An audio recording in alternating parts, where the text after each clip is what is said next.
નમસ્કાર વિદ્યાર્થી મિત્રો, વિશ્વગ્રામ વિદ્યાપીઠ વિશ્વગ્રામ શૈક્ષણિક સંકુલની યુટ્યુબ ચેનલમાં આપ તમામ વિદ્યાર્થી મિત્રોનું સ્વાગત છે. ધોરણ 9 સામાજિક વિજ્ઞાનની અંદર આપણે પ્રકરણ નંબર 8 ભારતના રાજ્ય બંધારણનું ઘડતર અને લક્ષણો એ પ્રકરણ આપણે શરૂ છે.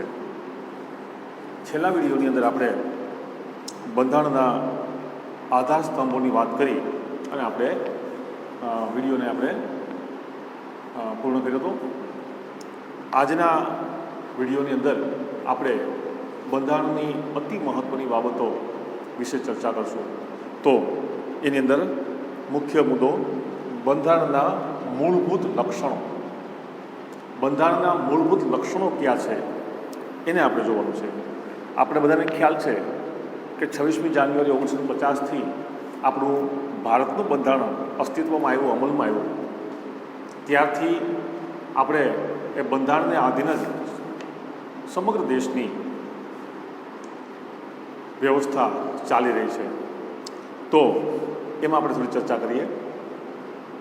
26મી જાન્યુઆરી 1950થી અમલમાં આવેલા વિશ્વના સૌથી મોટા, વિસ્તૃત અને વિગતપૂર્ણ ભારતના લેખિત બંધારણના કેટલાક વિશિષ્ટ મૂળભૂત લક્ષણો છે. એમાં સૌથી પહેલું લક્ષણ લેખિત દસ્તાવેજ. સૌથી પહેલો મુદ્દો લેખિત દસ્તાવેજ છે. ભારતનું બંધારણ આપણું લેખિત સ્વરૂપમાં, એક દસ્તાવેજી સ્વરૂપમાં એક આપણું બંધારણ રચાયેલું છે. એમાં જોઈએ, બ્રિટન અને ઇઝરાયલના અપવાદ સિવાય ભારત સહિત દુનિયાના બધા જ લોકશાહી દેશોના બંધારણ લેખિત સ્વરૂપે છે. ભારતની સામાજિક, ભૌગોલિક, બહુવિધ પરિસ્થિતિ અને પૂર્વ ઇતિહાસને ધ્યાનમાં લઈને ભારત બંધારણ સભાએ બંધારણ લિખિત સ્વરૂપે રાખવાનું મુનાસિબ સમજ્યું. એટલે કે ભારતનું બંધારણ કે ભાઈ લેખિત સ્વરૂપમાં હોય તો લોકોને સમજવામાં, લોકોને અગવડતા ન પડે, એટલા માટે થઈને એવું નક્કી કર્યું કે ભારતનું બંધારણ પણ લેખિત સ્વરૂપમાં. પહેલાંના સમયની અંદર રાજાશાહી હતી. રાજા જે કાંઈ ગુના સંભળાવે એ ગુનાની સજા એ લોકોને ભોગવવાની. તો રાજાને જ્યારે જેવું મન થાય કે આ વ્યક્તિએ આ પ્રકારની ચોરી કરી છે તો રાજા એને સજા આપી દે કે ભાઈ આને આટલા દિવસનો કારાવાસ આપી દો, જેલની સજા આપી દો, અને આવા પ્રકારની સજા આપો. આવા પ્રકારનું હતું પહેલાં સમયમાં. પણ હવે એવું છે નહીં. હવે તો આપણું બંધારણ લેખિત સ્વરૂપમાં છે કે જે વ્યક્તિએ આવા પ્રકારનો ગુનો કર્યો છે, આવા પ્રકારની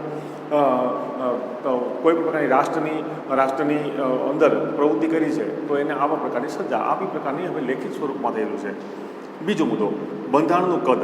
ભારતનું બંધારણ 22 ભાગોમાં વહેંચાયેલું છે. 395 અનુચ્છેદો અને 8 પરિશિષ્ટો, હાલમાં 12 પરિશિષ્ટો છે, એટલે કે સુધારાઓ થયા પછી. આ બંધારણમાં કેન્દ્ર અને રાજ્યોની શાસન વ્યવસ્થા અને તેમના આંતર સંબંધો, લોકોના મૂળભૂત હકો, ફરજો, રાજ્યનીતિના માર્ગદર્શક સિદ્ધાંતો, ન્યાયતંત્ર, ચૂંટણી પંચ, સ્થાનિક સ્વરાજ્યની સંસ્થાઓ, લઘુમતીઓ, પછાત અને વંચિત સમૂહો માટેની ખાસ જોગવાઈઓ કરવામાં આવી છે. આપણું બંધારણ દુનિયાના અન્ય બંધારણો કરતાં લાંબુ, વિસ્તૃત અને વિશદપૂર્ણ છે. તો આ બંધારણનું કદ કેવડું? એમાં 22 ભાગોમાં વહેંચાયેલું છે, અલગ અલગ પ્રકારના 22 ભાગો. ત્યારબાદ અનુચ્છેદો છે. એમાં સ્થાનિક સ્વરાજ્યની ચૂંટણીની પણ વાત છે, વંચિતોની પણ વાત છે. આવી તમામ પ્રકારની બાબતો આપણા બંધારણમાં સમાવેશ કરેલો છે. અને દુનિયાના સૌથી લાંબામાં લાંબા બંધારણમાં જો કોઈ આવતું હોય તો માત્ર ને માત્ર ભારતનું બંધારણ આવે છે. એના પછીનો મુદ્દો, એક જ નાગરિકત્વ. અમેરિકા જેવા દેશમાં દરેક વ્યક્તિ બેવડું નાગરિકત્વ ધરાવે છે. એટલે કે એક યુનાઇટેડ સ્ટેટ્સ ઓફ અમેરિકા અને બીજું તે પોતે જે રાજ્યમાં વસવાટ કરતા હોય તે રાજ્યનું નાગરિકત્વ ધરાવે છે. જ્યારે ભારતના ગમે તે રાજ્યમાં આપણે રહેતા હોઈએ, પરંતુ આપણે એક જ નાગરિકત્વ એટલે કે ભારતીય નાગરિકત્વ ધરાવીએ છીએ. આપણે ત્યાં રાજ્યની અલગ અલગ નાગરિકતાની કોઈ પ્રકારની બાબતો છે નહીં. ભારતમાં માત્ર જમ્મુ અને કાશ્મીરના નાગરિકો જ બેવડું નાગરિકત્વ ધરાવે છે. એક ભારતનું અને બીજું જમ્મુ કાશ્મીરનું નાગરિકત્વ. તો ભારતમાં દરેક વ્યક્તિ, આજે તમે કે હું બધાય આપણે ભારતના નાગરિક એક જ નાગરિકત્વ ધરાવીએ છીએ. અલગ અલગ રાજ્યમાં અલગ અલગ નાગરિકત્વ નહીં, પરંતુ સમગ્ર દેશનું વ્યક્તિ પાસે એક જ નાગરિકત્વ. અમેરિકા દેશની અંદર આ પ્રવૃત્તિ છે કે જે વિસ્તારમાં રહેતો હોય ત્યાંનું એક નાગરિકત્વ અને યુનાઇટેડ સ્ટેટ્સ ઓફ અમેરિકાનું એક નાગરિકત્વ.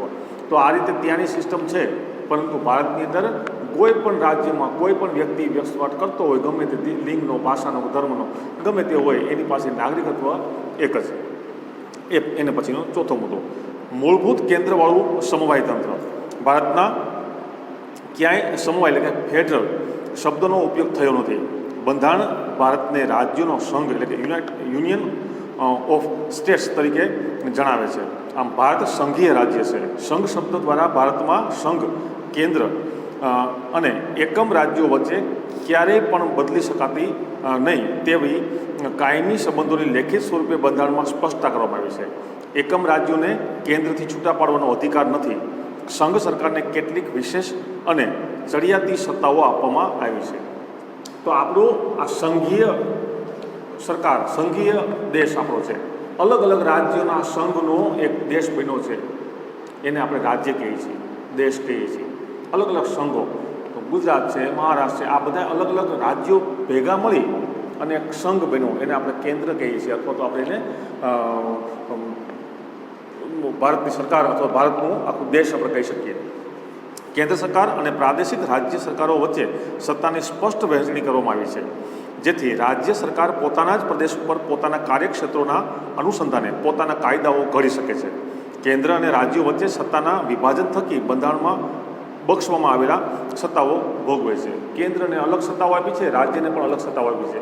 રાજ્ય પોતાની રીતે પોતાના નાગરિકોનું, પોતાના રાજ્યના જે નાગરિકોનું હિત અથવા તો ભલું ઈચ્છવાની વાત હોય એ પોતે પોતાની રીતે કરી શકે, નિયમોનું પણ ઘડતર કરી શકે, કેન્દ્ર પોતાની રીતે કરી શકે. એમ અલગ અલગ બંનેને પોતાની સત્તાઓ પણ આપેલી છે, કેન્દ્રને અને રાજ્યને.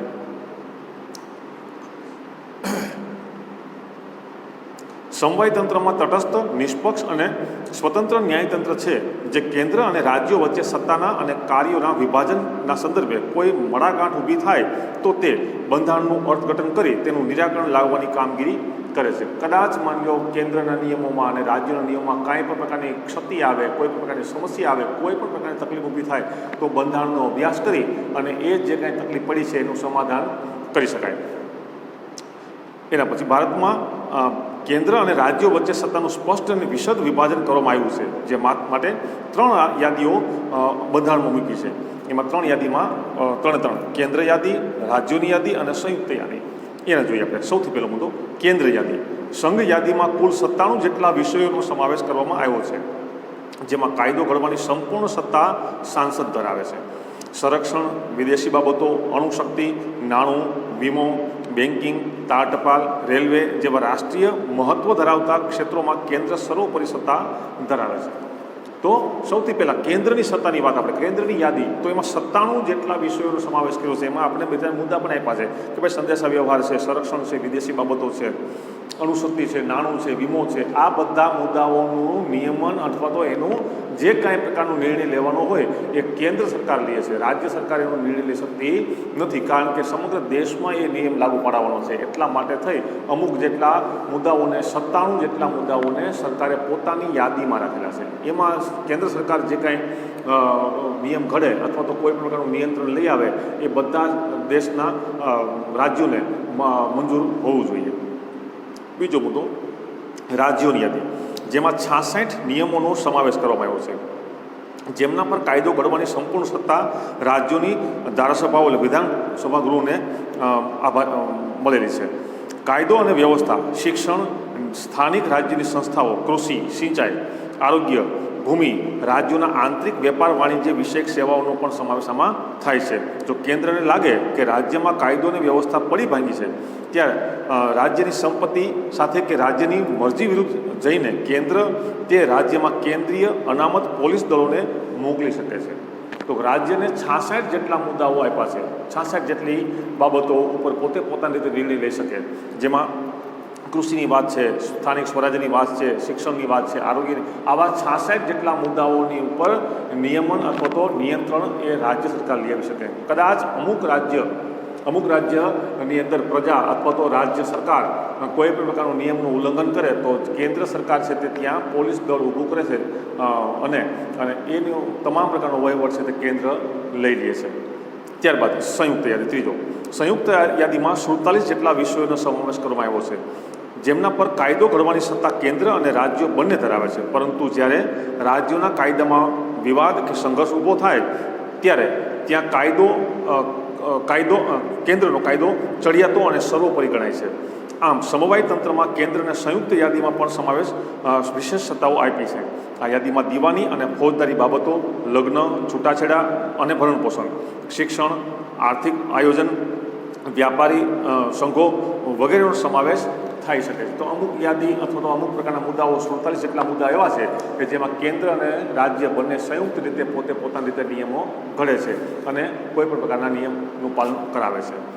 વધારાની સત્તાઓ એટલે કે શેષ સત્તાઓ, જે વિષયોમાં કેન્દ્ર અને રાજ્યો વચ્ચે સત્તાની સ્પષ્ટ વહેંચણી થઈ શકી નથી તે વિષયોનો સમાવેશ શેષ સત્તાઓમાં કરવામાં આવ્યો છે. આ વધારાના વિષયો કે શેષ સત્તાઓમાં કાયદો ઘડવાની કે તેમાં ફેરફાર કરવાની સંપૂર્ણ સત્તા કેન્દ્ર સરકાર એટલે સંસદ પાસે છે. કદાચ અમુક એવા નિયમો છે અથવા તો એવા પ્રકારના બાબતો છે કે જેમાં કેન્દ્ર અને રાજ્ય બંને કોઈ પણ પ્રકારનો નિયમ ઘડી શક્યા નથી, સત્તા લઈ શક્યા નથી, તો એવા પ્રકારની જે કંઈ બાબતો છે શેષ વધારાની સત્તાઓ એ સંસદની અંદર પ્રશ્ન જાય અને એ સંસદની અંદર તમામ પ્રકારના સભ્યો, પછી સરકાર હોય તો ભલે, વિપક્ષ હોય તો ભલે, બધા સાથે મળી અને એ નિયમ અથવા તો કોઈ પ્રકારનો કાયદો લઈ આવી શકે. ભારતમાં કેન્દ્ર અને રાજ્યો વચ્ચે નાણાકીય સાધનોની પણ વહેંચણી કરવામાં આવી છે. આબકારી જકાત, આયાત નિકાસ જકાત, આવકવેરો વગેરે વધુ આવકો આપતા કરવેરા કેન્દ્રને ફાળવવામાં આવ્યા છે, જ્યારે વેચાણ વેરો, મનોરંજન વેરો, મહેસૂલ, શિક્ષણ વેરો જેવી ઓછી આવકો ધરાવતા સાધનો રાજ્યોને ફાળવવામાં આવ્યા છે.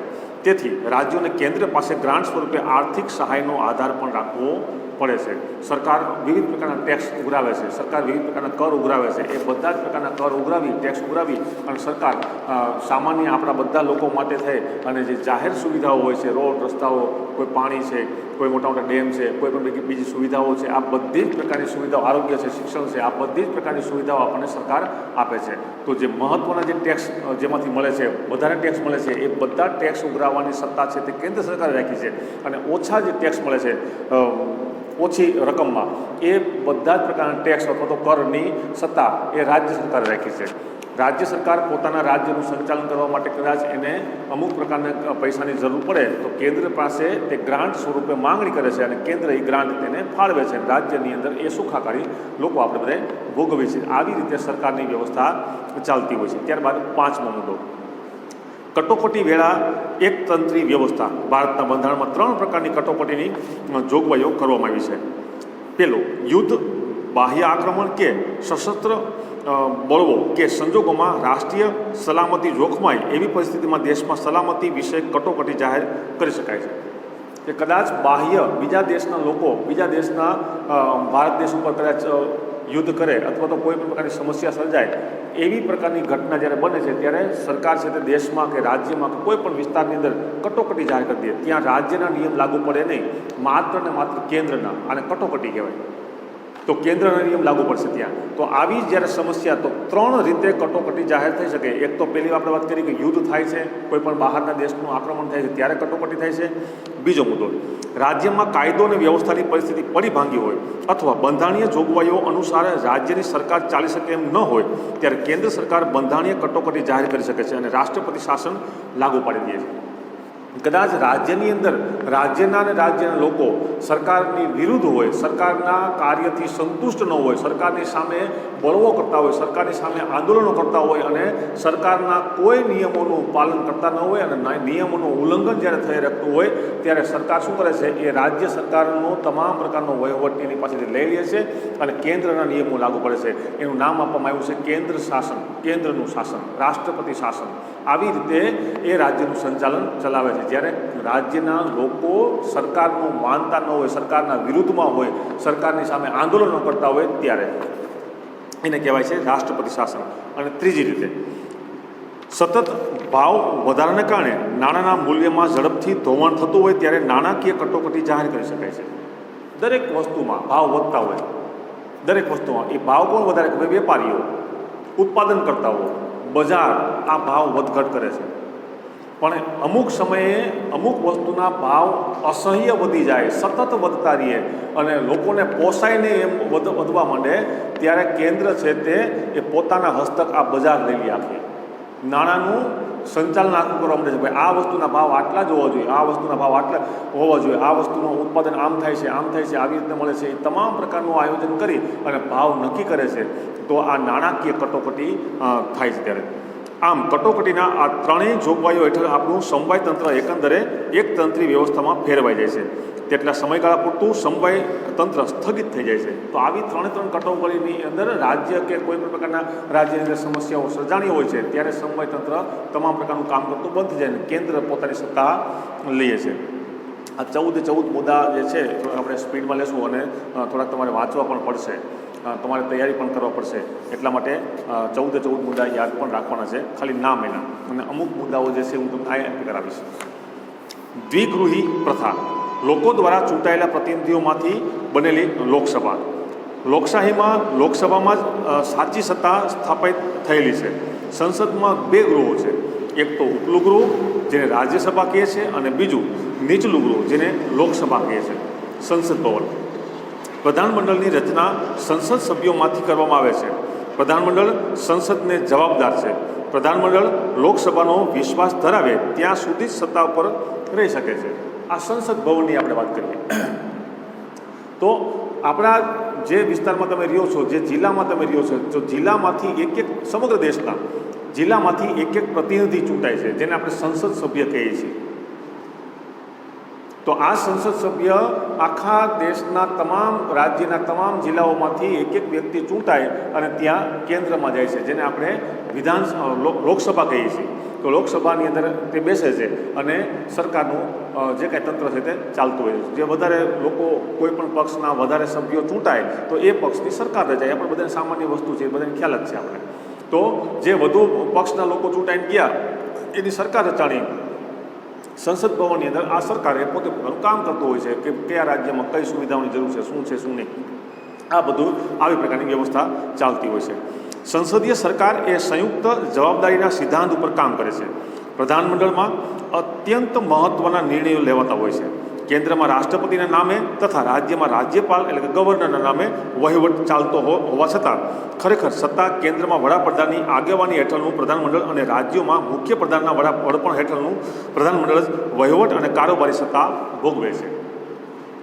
કેન્દ્રની અંદર આપણે લોકસભાની વાત કરવી હોય તો જે કંઈ વહીવટ થાય છે, જે કોઈ પ્રકારનું કામ થાય છે એ રાષ્ટ્રપતિના નામે થાય છે. પરંતુ રાષ્ટ્રપતિના નામે કામ થાય છે, પણ સરકારના જે મહત્ત્વના વ્યક્તિ હોય જેને આપણે વડાપ્રધાન કહીએ છીએ એ એનું કામ સંભાળતું હોય છે. એ વહીવટ અને કારોબારી એનું કામ એ વડાપ્રધાન કરતું હોય છે. રાજ્યમાં આપણે વાત કરીએ તો રાજ્યની અંદર પણ તમામ પ્રકારનો રાજ્યનો વહીવટ રાજ્યપાલ એટલે કે ગવર્નરના નામે થતો હોય છે. પરંતુ એનો વહીવટ, એનું સંચાલન જે તે રાજ્યના જે મુખ્ય પ્રધાન હોય છે જેને આપણે મુખ્યમંત્રી કહીએ છીએ એ એનું આખું પ્રધાનમંડળ અને એ પોતે એ બધા સાથે મળી અને સત્તા ભોગવે છે, કારોબારીનું કાર્ય કરે છે. અને આ રીતે વ્યવસ્થા જે તે રાજ્યને થતી રહે છે. રાજ્યનું પ્રધાનમંડળ રાજ્યની વિધાનસભાને જવાબદાર હોય છે. લોકસભા એ કાયમી ગૃહ નથી, તેની મુદત 5 વર્ષની હોય છે. લોકસભા હોય કે વિધાનસભા હોય એ કાયમી માટે કાયમી ગૃહ નથી. 5 વર્ષ થાય એટલે ફરી પાછા તમામ પ્રકારના જે સભ્યો છે તે ફરી પાછા નિવૃત્ત થાય, ફરી પાછી ચૂંટણી થાય, ચૂંટાઈને આવે, ફરી પાછી સરકાર રચાય, પાછું કામ ચાલુ થાય. તો આ જે ગૃહ છે તે કાયમી ગૃહ નથી. એ 5 વર્ષના અંતે એ પૂરું થાય છે. રાજ્યસભામાં રાજ્યોની વિધાનસભામાં ચૂંટાઈને આવેલા સભ્યો ચૂંટે છે. તેઓ જે તે રાજ્યનું પ્રતિનિધિત્વ કરે છે. રાજ્યસભામાં વિવિધ ક્ષેત્રના નિષ્ણાંત અનુભવી એવી 12 વ્યક્તિઓની સભ્ય તરીકેની પસંદગી રાષ્ટ્રપતિ કરે છે. હવે જે લોકસભા જે નીચલું ગૃહ છે એવી રીતે ઉપરનું ગૃહ એટલે કે ઉપરના માળે બેસે છે, એમ આપણે કેવું હોય તો કહી શકીએ સાદી ભાષામાં. તો ઉપરના માળે રાજ્યસભા બેસે છે.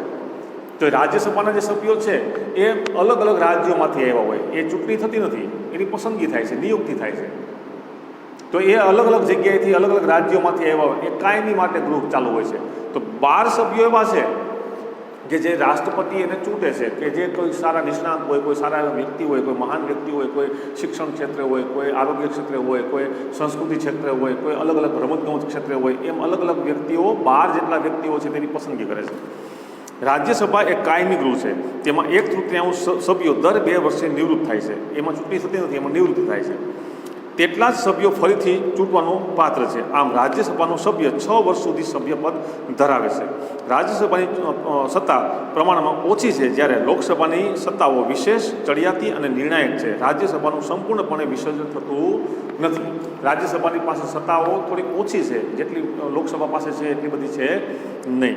અને આ રાજ્યસભાનું કાયમને માટે વિસર્જન થતું નથી. એટલે એમાં સભ્યો નિવૃત્ત થાય છે અને ફરી પાછા નવા આવે છે, પાછા નિવૃત્ત થાય છે, ફરી પાછા, એ કન્ટિન્યુ રહે છે. બધાય નિવૃત્ત થતા નથી, પણ 1/3 સભ્યો દર 2 વર્ષે નિવૃત્ત થાય છે. એના પછીનું સ્વતંત્ર, નિષ્પક્ષ અને એકીકૃત ન્યાયતંત્ર. બંધારણીય જોગવાઈ અનુસાર ભારતમાં સળંગ, સ્વતંત્ર, નિષ્પક્ષ અને એકસૂત્રીય ન્યાયતંત્રની સ્થાપના પણ કરવામાં આવી છે, જેની ટોચે સર્વોચ્ચ અદાલત, પછી મધ્યમાં એટલે કે રાજ્ય કક્ષાએ વડી અદાલતો અને તેની નીચે જિલ્લા કક્ષા અને તાબાની અદાલતો ઉપરાંત વિશેષ અદાલતો પણ હોય છે. આપણું ન્યાયતંત્ર પણ કામ કરે છે ભારતના બંધારણને આધીન. તો સૌથી મોટી અદાલત કઈ, સૌથી વડી અદાલત કઈ, સૌથી મોટી સર્વોચ્ચ અદાલત સુપ્રીમ કોર્ટ આપણે જેને કહીએ છીએ, જે દિલ્હીમાં આવેલી છે, એ તમામ રાજ્યનું સંચાલન એ કરતું હોય છે. એના પછી નીચે આવે છે રાજ્યની અંદર આવેલી હાઈકોર્ટો બધી, એની નીચે આવે છે જિલ્લાની અંદર આવેલી જિલ્લા અદાલતો, અને એ જિલ્લાની અંદર જે અદાલતો છે, જિલ્લાના અંડરમાં આવતી જે તાબાની અદાલતો, પછી તાલુકા લઈ લો તમે, બીજી ફોરમ કોર્ટ લઈ લો, મજદૂર કોર્ટ લઈ લો કે ફેમિલી કોર્ટ લઈ લો, એમ અલગ અલગ પ્રકારની જિલ્લા કોર્ટની અંદર આ બધી તાબાની એટલે કે એના અંડરમાં આવતી અદાલતો છે. સર્વોચ્ચ અદાલતના ચુકાદા ભારતમાં આવેલ તમામ અદાલતો માટે બંધન કરતા છે. જે સુપ્રીમ કોર્ટમાં જે ચુકાદો આવ્યો છે, તમામ અદાલતના કોઈ પણ અદાલત હોય એ બધાને બંધન કરતા, એને ફરજિયાત માનવું જ પડે. સુપ્રીમ કોર્ટે જે કાંઈ નિર્ણય આપ્યો, સુપ્રીમ કોર્ટે જે નિયમ આપ્યો, એ બધાને માનવું જ પડે, એ બંધન કરતા છે. સંઘ સરકાર અને રાજ્ય સરકાર વચ્ચે બંધારણીય બાબતો કે કાયદાના અર્થઘટનો અંગે વિવાદ થાય તો તેના ઉકેલની અંતિમ સત્તા સર્વોચ્ચ અદાલતની છે. ન્યાયતંત્ર કારોબારીથી સ્વતંત્ર છે. ભારતના રક્ષક અને વાલી તરીકે ન્યાયતંત્ર નાગરિકોના અધિકારોનું રક્ષણ કરે છે. આ ન્યાયતંત્ર છે તે એકદમ સાવ સ્વતંત્ર છે, એ અલગ જ છે. એને સરકાર સાથે, કારોબારી સાથે કાંઈ લેવા દેવા નથી, એ સ્વતંત્ર છે. અને એનું મુખ્ય કામ શું છે? ભારતના નાગરિકને ન્યાય મળે, ભારતના નાગરિકને કોઈ પ્રકારની તકલીફ ન પડે, આ એનું કાર્ય છે. બંધારણમાં સુધારો. 8મો મુદ્દો. ભારતીય બંધારણ અન્ય દેશોના બંધારણ કરતાં પરિવર્તનશીલ છે. સમય અને સંજોગોને આધીન બંધારણમાં ફેરફાર કરવાની જરૂર પડતી હોય છે. બંધારણમાં ફેરફારની કલમોને 3 બાબતમાં વહેંચવામાં આવી છે. પહેલું, અમુક જોગવાઈઓમાં સંસદના હાજર અને મત આપતા સભ્યોની યાદી બહુમતીથી સુધારો કરી શકાય છે. સુધારો થઈ શકે છે, પણ કઈ રીતે? હાજર જેટલા સભ્યો છે સંસદની અંદર, એમાંથી બહુમતી, કોઈ પણ સુધારો કરવો છે, એમાંથી વધારે લોકો સુધારા માટે એમાં એગ્રી હોય, એમાં તે સહમત હોય તો સુધારો થઈ શકે. હાજર સભ્ય સંખ્યામાંથી બહુમતી હોય તો. બીજી રીતે, અમુક જોગવાઈઓમાં સંસદના બંને ગૃહોની કુલ સભ્યોની બહુમતી અને હાજરી તેમજ મત આપવાના સભ્યોની સંખ્યાની 2/3 સ્પષ્ટ બહુમતીમાં ફેરફાર થઈ શકે છે. અમુક એવા નિયમો છે, અમુક એવા પ્રકારના કાયદાઓ છે કે જેમાં નીચલું ગૃહ એટલે કે લોકસભા, ઉપલું ગૃહ એટલે કે રાજ્યસભા, એ બંને સભ્યો, બંને ગૃહના સભ્યો સાથે મળી અને હાજર સભ્યોમાં બહુમતી હોય તો એ કાયદો સુધરી શકે, તો બંધારણમાં સુધારો થઈ શકે. અને ત્રીજો મુદ્દો, બંધારણના સુધારાની વાત આપણે કરીએ છીએ. બંધારણના અમુક ભાગોમાં સુધારો કરવા માટે સંસદના બંને ગૃહોની કુલ સભ્યોની બહુમતી તેમજ હાજર અને મત આપતા સભ્યોની 2/3 બહુમતી ઉપરાંત અડધા કરતાં વધુ ઘટક રાજ્યોની વિધાન ગૃહોની મંજૂરી જરૂરી છે. આપણે 3 રીતે સુધારો થાય કે ભાઈ બંને ગૃહો, લોકસભા અને રાજ્યસભા, એ બંને ગૃહોના સભ્યોમાં બહુમતી સભ્યો કોઈ પણ મુદ્દા માટે, કોઈ પણ નિયમમાં ફેરફાર કરવા માટે બહુમતી સહમતિ આપે. એટલું જ નહીં, પણ અમુક રાજ્યો, જે ઘટક રાજ્યો છે, એવા ઘટક રાજ્યોની પણ મંજૂરી જરૂરી છે. અમુક મહત્ત્વના રાજ્યો છે, એની મંજૂરી મળે તો જ એ બંધારણમાં સુધારો થઈ શકે. કેન્દ્ર અને રાજ્યોના આંતરસંબંધો કે ઉચ્ચ ન્યાયતંત્રના માળખામાં સુધારો કરવાનો હોય ત્યારે કુલ રાજ્યોના ઓછામાં ઓછા અડધા રાજ્યોની સંમતિથી કરી શકાય છે. ન્યાયિક ચુકાદાના આધારે પણ સંસદ દ્વારા બંધારણમાં સુધારો કરવામાં આવે છે. બંધારણના મૂળભૂત માળખામાં ફેરફાર કરી શકાય નહીં. એનું જે મૂળભૂત માળખું છે, જે આટલી હકો અને આટલા ફરજો, આવા જે કંઈ મૂળભૂત આપણે જે માળખું છે એમાં ફેરફાર થઈ શકતો નથી. અમુક આર્ટિકલમાં એમાં સુધારો થઈ શકે છે. બંધારણની ઘણી બાબતોમાં સંસદની યાદી બહુમતીથી સુધારો કરી શકાતો હોવાથી બંધારણ સુપરિવર્તનશીલ અને લચીલું ગણાય, પરંતુ કેટલીક બાબતોમાં બંધારણમાં સાદી બહુમતીથી સુધારો થઈ શકતો નથી. રાજ્યોના અનુમોદન વગર સુધારો શક્ય ન હોવાથી કેટલા અંશે તે દુષ્કર છે. આમ બંનેનું મિશ્રણ ભારતીય બંધારણનું આગવું લક્ષણ છે. એમ નામ સુધારો બંધારણમાં થઈ શકતો નથી, બંધારણમાં સુધારો કરી શકાતો પણ નથી. એટલો બધો અઘરો મુદ્દો છે તે. 9મો મુદ્દો, સાર્વત્રિક પુખ્ત વય મતાધિકાર. અંડરલાઈન કરજો, એટલે એ મુદ્દાને ટીક કરજો. આ અંગે આપણે અગાઉ વિગતે ચર્ચા કરી છે.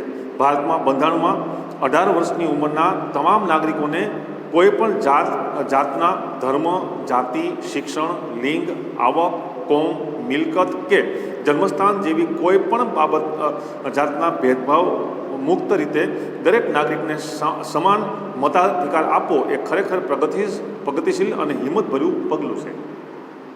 ભારતની અંદર દરેકને નાગરિકત્વ મળે છે, પણ કઈ રીતે? એના કોઈ જાતના ક્રાઇટેરિયા નથી. માત્ર ને માત્ર એક જ ક્રાઇટેરિયા, શું?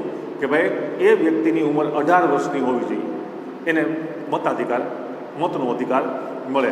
પછી બીજા કોઈ પણ પ્રકારના ક્રાઇટેરિયા નહીં કે ભાઈ આ જાતિનો હોવો જોઈએ, આ ધર્મનો હોવો જોઈએ, આ રાજ્યનો હોવો જોઈએ, આ લિંગનો હોવો જોઈએ, આટલો પૈસાદાર હોવો જોઈએ, આવો પ્રકારનો હોવો, આવા કોઈ પણ પ્રકારના ક્રાઇટેરિયા નથી. માત્ર ને માત્ર એક જ પ્રકારનો નિયમ કે ભાઈ 18 વર્ષનો વ્યક્તિ થાય તો એ મત આપવા માટે તે તૈયાર થઈ શકે છે. મતાધિકારને કારણે લોકશાહીમાં પ્રત્યેક નાગરિકને ચૂંટણી સમયે પોતાની પસંદગીના ઉમેદવારને મત આપીને ચૂંટવાનો અધિકાર મળે છે. ચૂંટણીઓમાં યુવા મતદારોની ઉત્તરોત્તર વધતી સંખ્યા, સજાગતા, ઉમળકો, મતદાન જાગૃતિના કારણે મતદાનમાં વધેલું પ્રમાણ, આમ રાજકીય ક્ષેત્રે યુવાનોની સક્રિયતા એ લોકશાહીની પરિપક્વતા અને સફળતાની નિશાની છે. આજે દિવસે ને દિવસે યુવાનો મતાધિકાર મેળવવા માટે થોડાક ઉત્સાહિત છે, ઉત્સુક છે. આ એક સૌથી મહત્ત્વનો મુદ્દો છે. જેટલા લોકો યુવાનો આમાં જોડાશે, મત આપવા માટે તે એગ્રી થશે, જેથી કરીને અત્યારના સમય પ્રમાણે આપણે કેવી સરકારની જરૂર છે, કેવા વ્યક્તિની જરૂર છે, કેવી સત્તાની જરૂર છે, એવી યુવાનોમાં વધારે સજાગતા હશે, થોડીક વધારે સમજણ હશે, ઉમળકો પણ છે યુવાનોમાં. તો આના કારણે આપણે સારામાં સારી સરકારની રચના કરી શકીએ છીએ, પસંદગી કરી શકીએ છીએ અને ભારતનું તંત્ર આપણે સારી રીતે ચલાવી શકીએ છીએ. આપણે પણ 18 વર્ષના થશો તમે તો ત્યારે તમારી પાસે પણ મતનો અધિકાર આવી જશે અને તમે પણ કોઈ પણ સરકારના ચૂંટવાની અંદર તમે હિસ્સેદારી નોંધાવી શકશો. 10મો મુદ્દો, ધર્મ નિરપેક્ષતા, બિન સાંપ્રદાયિકતા. આ અંગે પણ આપણે અગાઉ આમુખમાં અભ્યાસ કર્યો છે. ભારતીય બંધારણમાં સર્વધર્મ તરફ સમાન દ્રષ્ટિ અને સમાન આદર ભાવનો સ્વીકાર થયો છે. એક ધર્મને નહીં, દરેક ધર્મનો સમાન ન્યાય, દરેક ધર્મને સમાન હક આપેલો છે. રાજ્ય દ્વારા કોઈ પણ ધર્મને ઉત્તેજન કે ટેકો નહીં. રાજ્યને પોતાનો કોઈ ધર્મ કે સંપ્રદાય નથી. રાજ્ય તટસ્થ છે. ભારતીય બંધારણ કોમી પક્ષપાત કે ધાર્મિક બાબતોથી પર છે. કોઈ પણ પ્રકારનો ટેકો સરકાર આપતી નથી ધર્મને. કોઈ પણ ધર્મ હોય, પછી હિન્દુ હોય, મુસ્લિમ હોય, જૈન હોય, શીખ હોય કે પારસી હોય, ગમે તે XYZ, કોઈ પણ ધર્મને ટેકો આપતા નથી, કોઈને પક્ષપાત પણ કરતા નથી. ભાઈ આ ધર્મનું છે તો એને આમ, આ ધર્મનું છે ને આમ, આવું સરકાર કોઈ પણ પ્રકારનો પક્ષપાત રાખતો નથી. એટલા માટે આપણે ધર્મ નિરપેક્ષ છીએ, આપણે બિન સાંપ્રદાયિક રાષ્ટ્ર છે.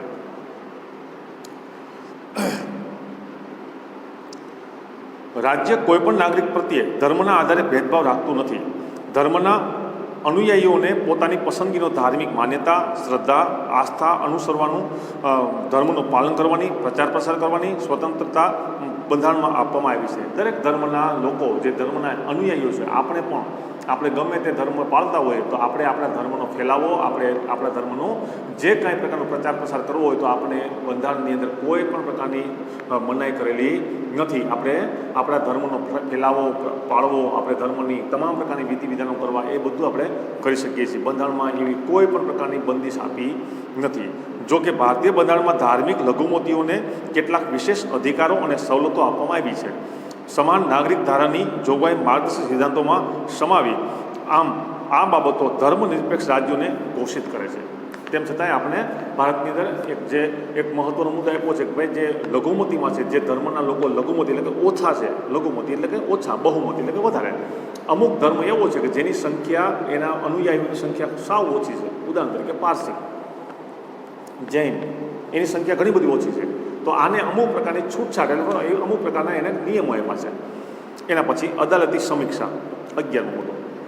અદાલતી સમીક્ષા બંધારણનું વિશિષ્ટ લક્ષણ છે. સંઘ અને રાજ્યો દરેક પોતાના કાર્યક્ષેત્રોમાં રહીને જે કામ કે વહીવટ કરે એ જોવાની સત્તા અદાલતોને સોંપવામાં આવી છે.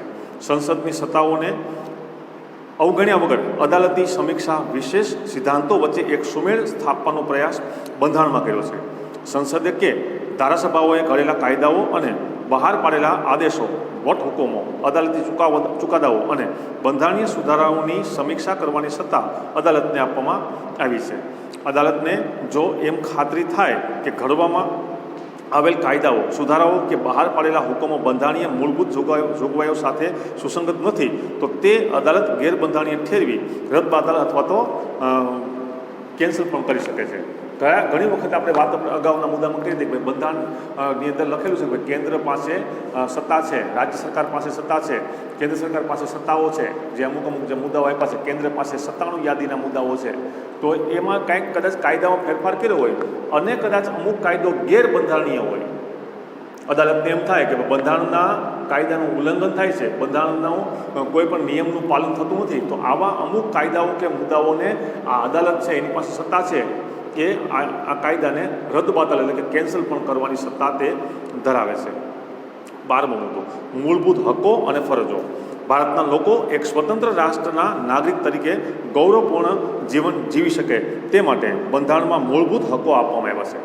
સર્વાંગી વિકાસની સાથે રાષ્ટ્રના વિકાસ માટે જરૂરી સ્વતંત્રતાની ખાતરી સાથે હક્કો અને ફરજો એ લોકશાહી સમાજની મહામૂડી છે.